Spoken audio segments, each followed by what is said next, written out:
Olá, essa apresentação é para falar um pouco sobre o desafio de criar recursos educacionais em tempos de remix, em tempos de web. Eu chamo isso de um paradoxo, de um problema, que é de fazer o design para um público desconhecido. A gente está acostumado a criar e fazer desenho instrucional tendo em mente um público muito específico. E quando a gente joga as coisas na web, quando a gente cria para que isso seja propagado de maneira muito aberta, isso toma contornos e desafios um pouco diferentes. Então, a gente vai falar um pouco sobre criação colaborativa em tempos de abertura. Meu nome é Theo Amial, eu sou professor aqui da Faculdade de Educação da UNB, coordeno a Cátedra Unesco em Educação à Distância e faço parte da iniciativa Educação Aberta. Para começar a falar um pouco sobre isso, uma maneira legal é olhar para dois exemplos históricos e falar um pouco sobre o potencial dessa produção colaborativa e como isso se dá em diferentes formas. Um exemplo é da Santa Fabiola, um quadro pintado no século XIX por Jean-Jacques Henner, de uma santa que viveu no século IV. É uma imagem parecida com essa, o quadro original do Jean-Jacques Henner do século XIX foi perdido, mas era uma coisa mais ou menos desse tipo.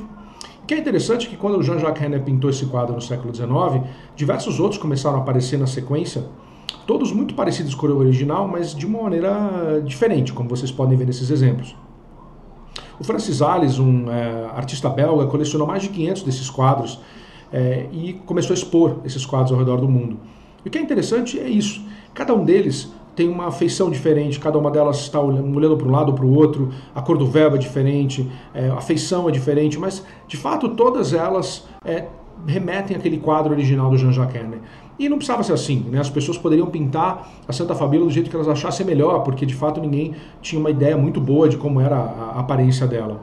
Mas todos resolveram ou se inspiraram por aquela obra original do Jean-Jacques Henner para pintar então um quadro que fosse mais apropriado ao contexto ou à interpretação que elas tiveram daquela obra. Então cria-se uma conexão entre uma obra original e uma produção artística que vem depois de diversas formas, né? Um outro exemplo que eu vou tocar aqui é de música, mas lembrando que a máxima nesse sentido é que autoral é tudo que você não sabe de quem você roubou, né? A gente está sempre o tempo todo sendo inspirado por obras de outras pessoas para criar o que a gente cria. Isso aqui é Bach, tocando uma fuga em Dó maior, e eu vou deixar tocar alguns segundinhos para você poder ouvir. E essa é a mesma fuga, agora tocada por Nina Simone.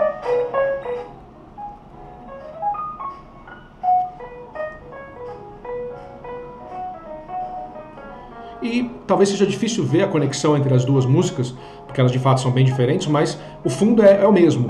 E a gente sabe que Nina Simone foi muito inspirada por Bach e sempre quis ser uma pianista clássica, mas não teve chance, por preconceito, de conseguir fazer isso acontecer. Então ela infundiu muito da música clássica na música dela e criou obras geniais com base nisso.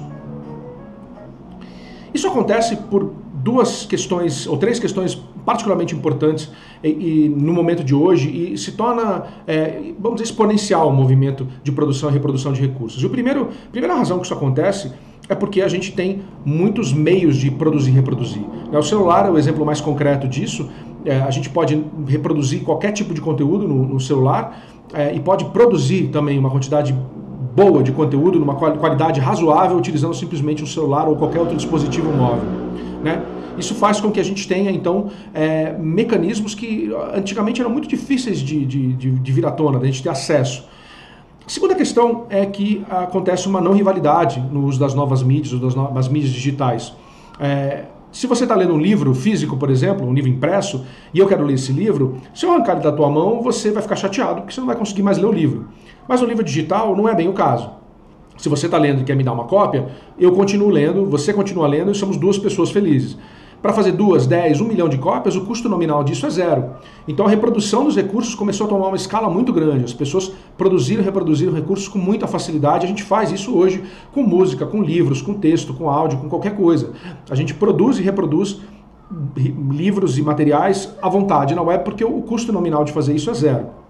E os bens não são rivais. Se eu te dou uma cópia, eu continuo com a minha. E a terceira coisa, que é uma consequência das duas anteriores, é que a gente começou a pensar em redução de proteções.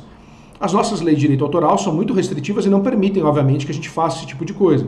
A gente está acostumado a pensar que tudo que a gente encontra na internet a gente pode simplesmente sair usando. Mas quando, na verdade, isso é o contrário. A gente não pode fazer isso, né? Quase nada do que está disponível na internet a gente pode simplesmente sair usando. A gente tem que procurar a exceção. E o que acontece é que a nossa lei de direito autoral, como várias outras, diz que quem cria a obra, eu, você, um outro autor, tem os direitos patrimoniais e morais sobre aquela obra. Ou seja, você não precisa registrar isso em lugar nenhum, você criou um vídeo, você criou uma foto, você escreveu um texto à mão, aquilo automaticamente pertence a você. E se eu quiser usar, eu tenho que te pedir permissão, que é o que diz o artigo 29.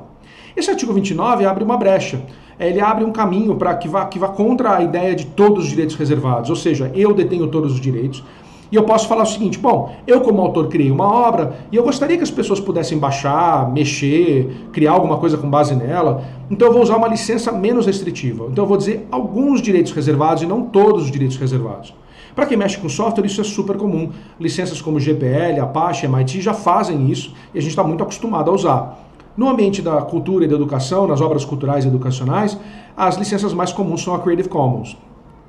Isso não significa, obviamente, que a gente está querendo dizer que você pode sair usando tudo que está disponível na rede. É um meio termo, de não pisar nos outros, respeitar os direitos dos outros, respeitando as licenças que eles escolhem para os recursos deles. A combinação de licenças livres, como Creative Commons, GPL, e formatos abertos permitem que as pessoas encontrem coisas online que elas vão conseguir usar legalmente, mas também tecnicamente vão conseguir usar e vão conseguir editar. Um formato aberto permite que não só eu veja aquele recurso, mas que eu também possa editar aquele arquivo. Isso facilita muito esse processo de criação com base na obra de outras pessoas.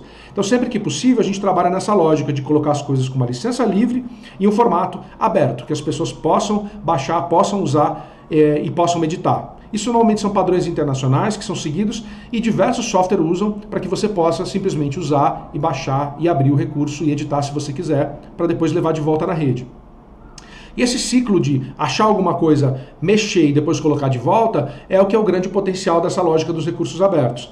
É de você não só ver uma coisa online, o que é legal, né? Ver um livro, ler um livro, ver um vídeo é bacana, mas se você sentir que você pode fazer melhor, pode mudar, pode criar, você tem a liberdade tanto legal quanto técnica para poder fazer isso.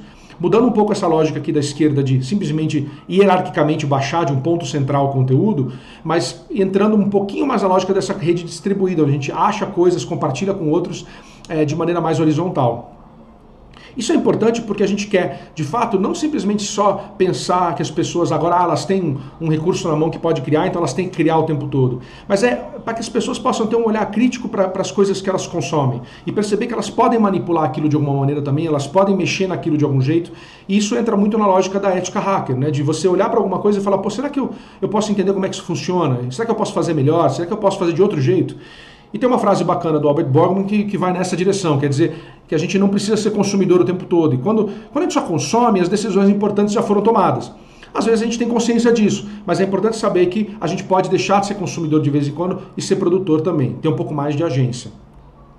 Isso é importante também porque a gente, quando fala de tecnologia, tende a dizer que a tecnologia não é nem boa nem ruim, depende de como a gente faz uso dela. Mas, de fato, ela também não é neutra. Na verdade, as tecnologias, quando elas chegam para a gente, elas já estão prontas e tem uma bagagem de decisões que foram tomadas antes delas chegar nas nossas mãos. É importante as pessoas entenderem que elas podem interferir naquele processo de algum jeito e não simplesmente consumir e receber as coisas como elas estão. Se as tecnologias influenciam as pessoas, isso vale para jogos, para simulações, para qualquer tipo de coisa que a gente desenvolve com base tecnológica, a gente precisa começar a pensar que essa lógica do aberto ajuda que as pessoas possam influenciar as tecnologias também. Com base nisso, a gente pode refletir nessa frase do Lev Manovich, que diz que a gente está produzindo recursos através de mídias analógicas há muito tempo e tem uma quantidade vasta desses recursos postos, né? E esses dados, essas informações se tornaram os dados que hoje a gente pode processar, rearticular, minar e reempacotar por meio de software digital para criar essas novas mídias. Isso é uma bagagem, um conteúdo gigantesco que agora a gente pode reapropriar e revisitar e criar coisas novas. Isso é muito potente.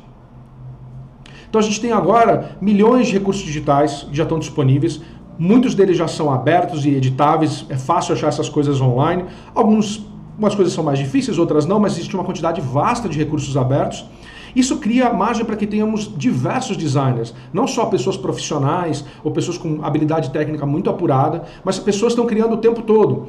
E inúmeras versões possíveis são possíveis para cada recurso. Então alguém pode criar um vídeo muito bacana, mas outra pessoa pode se inspirar naquele vídeo e criar uma outra. No caso de muitas pessoas que criam simulações ou jogos, você pode criar uma simulação, um jogo, e se seu código estiver aberto, alguém pode usar aquilo lá para criar uma coisa um pouco diferente, um pouco mais apropriada para um contexto específico. Uma coisa que enderece ali um público muito específico que está na ponta, que você, como designer, nunca imaginou que poderia acontecer. Então a gente faz muito esse trabalho, e é um desafio que eu encorajo as pessoas que desenvolvem recursos educacionais e software para educação fazer, é de trazer as pessoas para o processo de design. De não simplesmente consultar as pessoas em momentos oportunos, mas trazer desde o início uma equipe de pessoas que são potenciais usuários, ou usuários diversos, para participar da discussão. Esse é um grupo numa escola que a gente passou muito tempo discutindo o desenvolvimento de um software que a gente trabalhava análise de propostas e ações para melhoria escolar. E a gente começou no papel, continuou numa tabela e eventualmente acabou desenvolvendo um software para ser usado pela escola. Isso foi um processo longo, de alguns meses, quase um ano, melhorias e desenvolvimento e questionamento, que com a participação das pessoas, potenciais usuários do software, a gente conseguiu desenvolver uma coisa muito mais apropriada para a escola. Essa lógica vem um pouco da ideia de co-design numa lógica do aberto. Existem diversos nomes para isso, eu estou dando um termo aqui específico nessa discussão sobre o aberto, mas é de trabalhar com demanda e colaboração local, de pensar nas pessoas com quem você vai trabalhar localmente, né? Um trabalho iterativo, conjunto. E isso faz com que o recurso que você está produzindo, pelo menos vai ter a melhor chance de ser apropriado para aquele contexto, com a participação das pessoas desde o início ao longo de todo o processo. Mas também produzir de maneira aberta, com formatos abertos, com licenças livres, colocando em repositórios que são acessíveis, faz com que a gente possa pensar no remix. Que não só o que você está criando é apropriado para o contexto onde você está, mas que potencialmente, a hora que você colocar isso online, isso vai poder viajar e para outros lugares, as pessoas vão poder adaptar na ponta para outros públicos que você jamais imaginou. A gente faz muito aqui na Faculdade de Educação, na UNB, nos projetos relacionados à educação à distância e educação aberta, a gente trabalha com a Wikiversidade. É uma plataforma muito bacana de colocar aulas e projetos de pesquisa num formato radicalmente aberto, onde os alunos não só criam todo o processo na Wiki, para que isso fique visível para o mundo e elas percebam que está visível para o mundo, mas também fica sendo radicalmente colaborativo e os produtos finais que são produzidos também ficam aí disponíveis para todo mundo poder navegar. Então, se você for para a Wikiversidade e procurar por educação aberta, você vai encontrar muitas das coisas que a gente tem produzido ao longo dos últimos anos aqui. A reflexão final importante, a mais importante delas, é que a gente precisa começar a pensar que esse desenvolvimento de software, desenvolvimento de tecnologias, de recursos digitais, estão involucrados nessa ideia de desenvolvimento tecnológico. E a gente precisa que as pessoas tenham mais participação e ingerência nesse processo do que elas tiveram no passado. Porque, como diz aqui o Ed Finbar, o que a gente vai ser no futuro não vai ser só decidido por políticos e dignatários, mas, não por menos, pelos formatos das nossas ferramentas. A maneira como a gente desenvolve software, como a gente desenvolve tecnologia, vai definir muito como o nosso mundo vai ser no futuro. E por isso a gente defende bastante essa ideia de trabalhar numa lógica do aberto, né, dos formatos abertos, licenças abertas, principalmente quando a gente está falando de desenvolvimento na área pública. Deixo aqui meus contatos, caso vocês queiram saber mais. Os nossos sites estão aqui disponíveis para saber mais sobre esse movimento dos recursos abertos e todo esse universo do aberto, como ele pode contribuir para os seus processos de criação. Um abraço.